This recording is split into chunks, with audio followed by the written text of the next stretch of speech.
Hello everyone, it's Marie and welcome to another video. So, sorry about the birds, they're a bit noisy today.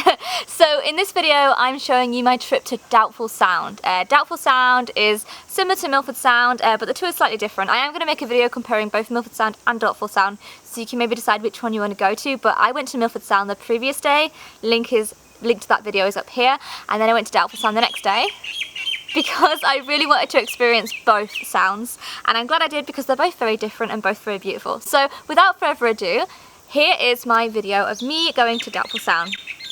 Let's go.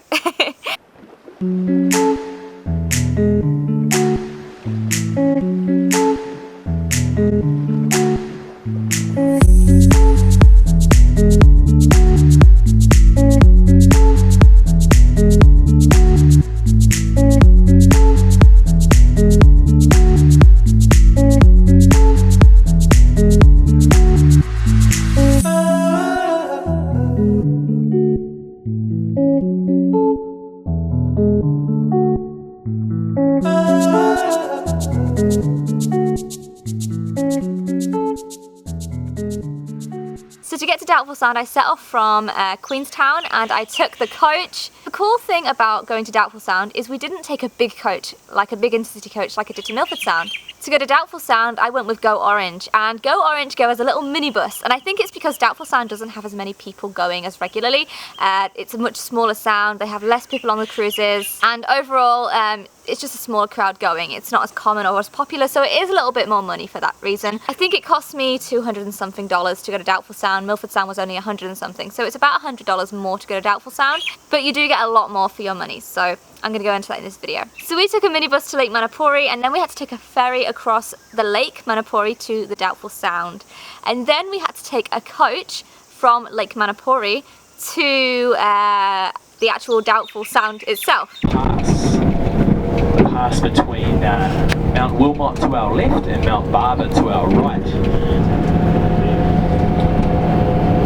Now, so this is Lake Manapouri here, and we're today going all the way to Doubtful Sound over here. So we're going to take a little boat across there, and I think another coach, and then a cruise in there.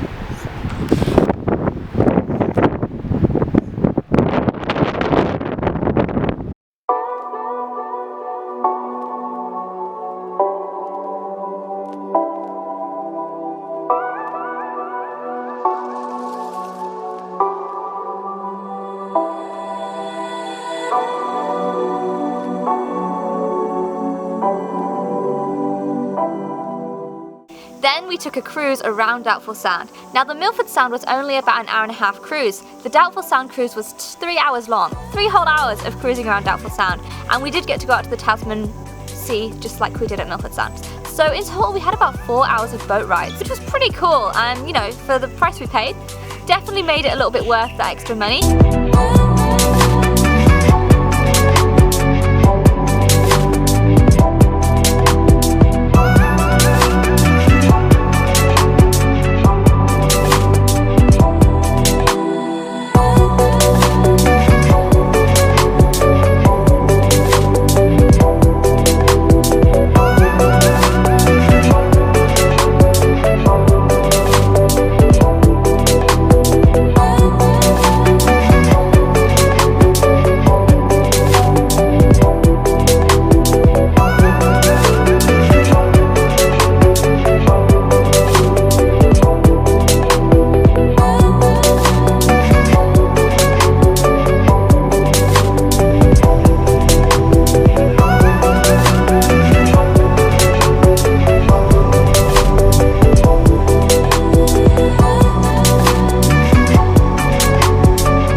reason Doubtful Sound is a little more expensive is because it requires 2 boat rides and it's harder to get to. You can drive yourself straight to Milford Sound and drive yourself straight to the ferry, whereas with Doubtful Sound you can't do that. You have to get a lake across because there's like literally no cars for access like around the Doubtful Sound area. You have to take a boat to even get to the sound itself, whereas with Milford Sound you can just drive straight up to the sound.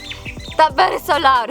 Yeah, so yeah, that's why Doubtful Sound is probably a little more expensive, but it is well worth getting to. Doubtful Sound was just absolutely beautiful because it was much more green and rainforesty. Milford Sound was very much high cliffs, spectacular waterfalls, and it was just so big. Like, I can't explain how huge Milford Sound was. It just felt like I was a tiny, like, miniature person in this big sound area that felt so just big. Like, it just felt like Earth was so big, if you know what I mean. I just felt so tiny in Milford Sound. In Doubtful Sound, it wasn't quite as big, although I do feel like maybe the sound was...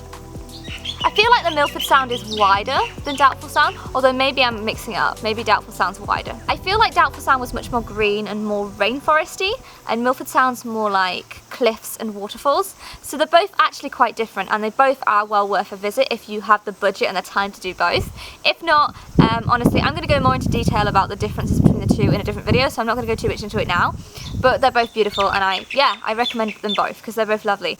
But watch out for the video comparing the two because I will make a video about that separately. So I hope you enjoyed seeing my Doubtful Sound vlog.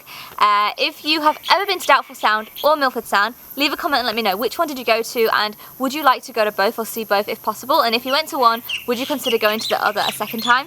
Because personally I just love them both. So let me know if you would ever consider Doubtful Sound, or if Milford Sound's just the one you would go to because it's more popular. Yeah, so also definitely hit that like button if you liked this video, and subscribe to see more videos about traveling around. I've just been living in New Zealand for a year, so there's a ton of like expat style videos about working here, living here, culture shocks, driving here. I've obviously been here a year and I've seen the whole country from top to bottom, both islands, so I feel very experienced with New Zealand now, and I feel like I could give some good tips and advice. So definitely look out for those videos, which I'm working on. And I also leave New Zealand in 3 days, and I'm going to be going to Bali, I'm going to be going to Malaysia, I'm going to be traveling India for like 8 to 10 weeks. I'm so excited for India. So excited. So definitely subscribe to follow that journey, and then to follow me going to Australia after that. And I'm going to be working and living in Australia for 1 year, maybe 2 years. Maybe after that I'll be living in Canada on a working holiday. Honestly, I don't plan on stopping travel anytime soon. There's just so many options, so many years ahead. So subscribe to follow the journey, and yeah, I'll see you in the next one. Bye.